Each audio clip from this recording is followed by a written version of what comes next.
স্ক্রিনে দেখেন আমি কিভাবে আমার ছবিটা ব্যাকগ্রাউন্ড রিমুভ করে সুন্দর একটা ব্যাকগ্রাউন্ড সেট করে দিয়েছি। তো আপনি যদি চান যে আপনার ব্যাকগ্রাউন্ড পরিবর্তন করবেন, এভাবে নতুন সুন্দর সুন্দর ছবি অ্যাড করবেন, তাহলে আমার ভিডিওটি কন্টিনিউ করুন এবং মনোযোগ সহকারে কিভাবে আমি এটা পরিবর্তন করছি সেটা লক্ষ্য করুন। তো চলুন কথা না বাড়িয়ে শুরু করা যাক, লেটস গো। সরাসরি গুগলে চলে যাবেন।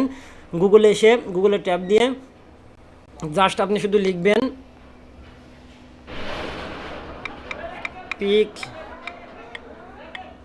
Background change, pick background change লিখে সার্চ দিবেন।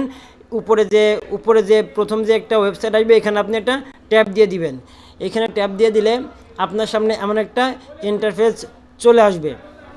এমন একটা ইন্টারফেস চলে আসলে একটু ওয়েট করবেন। এখানে দেখেন আপলোড ইমেজ আর শো করছে, এখানে আপলোড ইমেজে একটা ট্যাব দিবেন। আপলোড ইমেজে একটা ট্যাব দিয়ে এখান থেকে আপনি যে কোনো একটা ছবি সিলেক্ট করে নেবেন। আমি যে কোনো একটা ছবি সিলেক্ট করে নিচ্ছি। মনে করেন আমি এই ছবিটাই সিলেক্ট করে নিলাম। এই ছবিটা যখন এখানে লোড নিয়ে নিবে,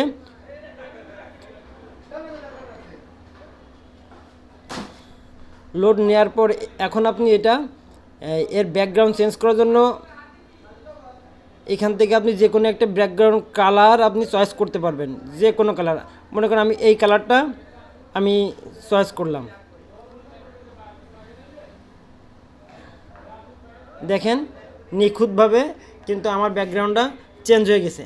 এখন এখান থেকে আপনি যে ডাউনলোড করতে চান, তাহলে এই যে ডাউনলোড অপশন আছে, এই ডাউনলোডে আপনি ক্লিক করবেন।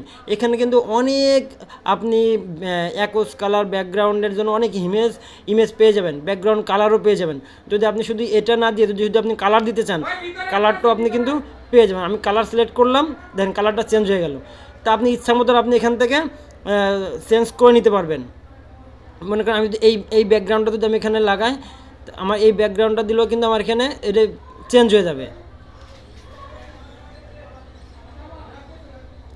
তো দেখেন আমার যে ছবির ব্যাকগ্রাউন্ড চেঞ্জ করছি, এটা কিন্তু একটুও ধরার মতন কোনো খুঁত নাই। এখানে মনে হচ্ছে অ্যাকচুয়াল এটা সত্যি সত্যি এইভাবেই ছবিটা তোলা।